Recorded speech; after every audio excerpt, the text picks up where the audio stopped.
Assalamualaikum warahmatullahi wabarakatuh.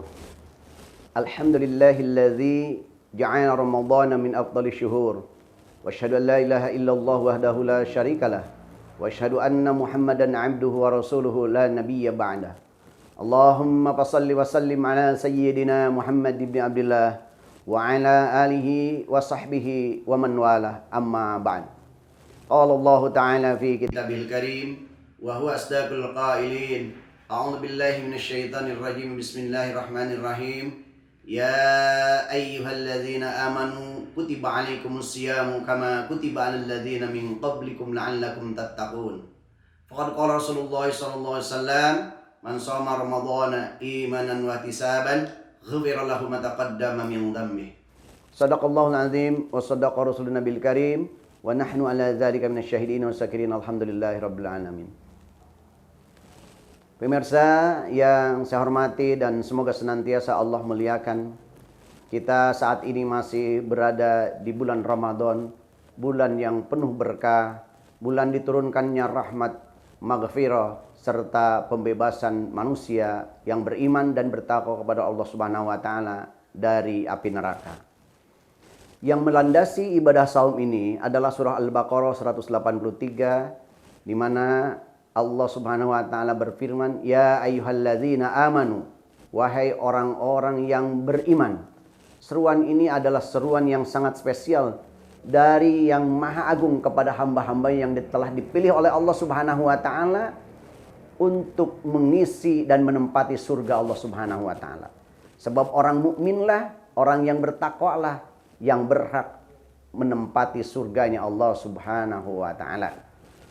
Selanjutnya, Allah memerintahkan kepada kita, kutiba alaikumusiyam, diwajibkan, atau furido, wujiba, diwajibkan untuk apa? As-sauma, berpuasa. Nah, tentu dalam hal ini kita bertanya, kok bisa ya? Padahal kutiba ini berasal dari mabni fa'il kataba yaktubu, yang artinya menulis. Ya, tetapi kemudian di sini dimaknai ya sebagai diwajibkan.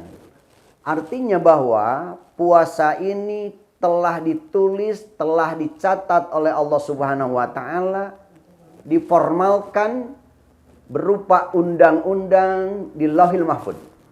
Artinya bahwa kedudukan puasa ini perintahnya sangat-sangat kuat.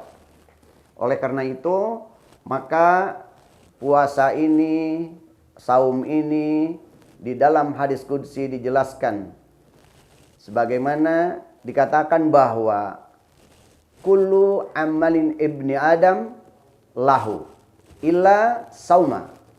Jadi seluruh amal anak Adam itu adalah baginya kecuali saum.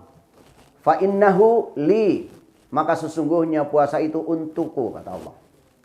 Wa anna azi bihi, dan akulah yang akan membalasnya. Nah, tentu di sini muncul sebuah pertanyaan. Kok ibadah yang lain siapa yang membalasnya? Kan begitu. Kenapa saum ini Allah katakan bahwa akulah yang akan membalasnya? Bahwa pada dasarnya semua amal itu Allah yang akan membalasnya. Tetapi saum ini memiliki kedudukan yang sangat spesial di sisi Allah Subhanahu wa taala, karena ibadah saum ini berbeda dengan ibadah-ibadah ritual lainnya. Kalau ibadah ritual lainnya seperti sholat, zakat, ibadah haji, itu bisa dilihat secara kasat mata. Tetapi ketika berbicara saum, saum ini hanyalah diri kita dan Allah Subhanahu wa taala yang mengetahuinya. Artinya hanya orang yang melakukannya dengan Allah yang mengetahuinya. Nah, selanjutnya apa yang dimaksud dengan saum? Saum itu artinya imsak, menahan dari tidak makan, tidak minum, tidak berhubungan hubungan suami istri di siang hari, walaupun itu adalah dengan istri yang sah. Nah, dalam hal ini bahwa istihraj ahkamnya terkait dengan saum ini adalah wajib. Adapun istihraj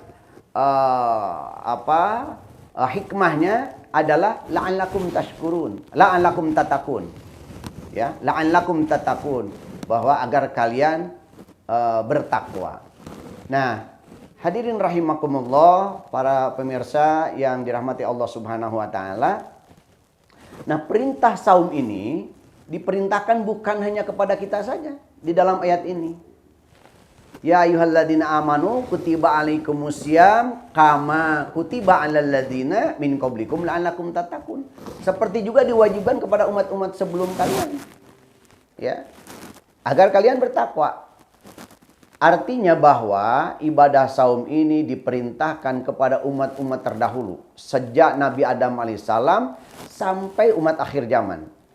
Kita bisa melihat misalnya, kita mengenal dengan saum Daud.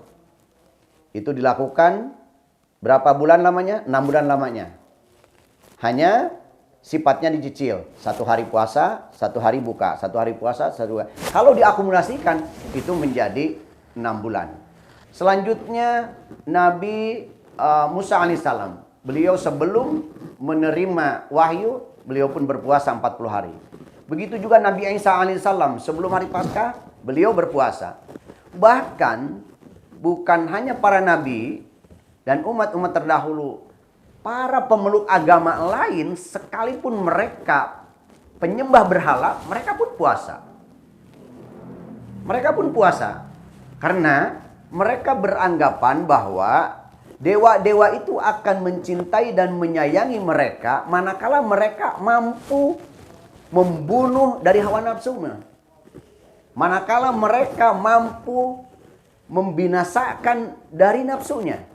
Tapi tentu dalam hal ini ketika kaitannya dengan kita umat Islam ini, bahwa saum memiliki tujuan yang sangat spesifik dalam rangka penghambaan diri kita kepada Allah Subhanahu wa taala yang orientasinya adalah la'allakum tattaqun. Demikian pemirsa yang budiman, serta mudah-mudahan senantiasa dirahmati Allah Subhanahu wa taala. Apabila benar yang saya sampaikan semata-mata hidayah dari Allah Subhanahu wa taala, manakala ada kekeliruan datang dari kehilapan dan kebodohan saya secara pribadi, kurang lebihnya mohon maaf yang sebesar-besarnya. Mudah-mudahan Allah Subhanahu wa taala memaafkan atas kehilapan kita semua. Subhanakallahumma bihamdika asyhadu an la ilaha illa anta astaghfiruka wa atubu ilaik. Wallahul muwaffiq ila aqwamit thoriq. Wassalamualaikum warahmatullahi wabarakatuh.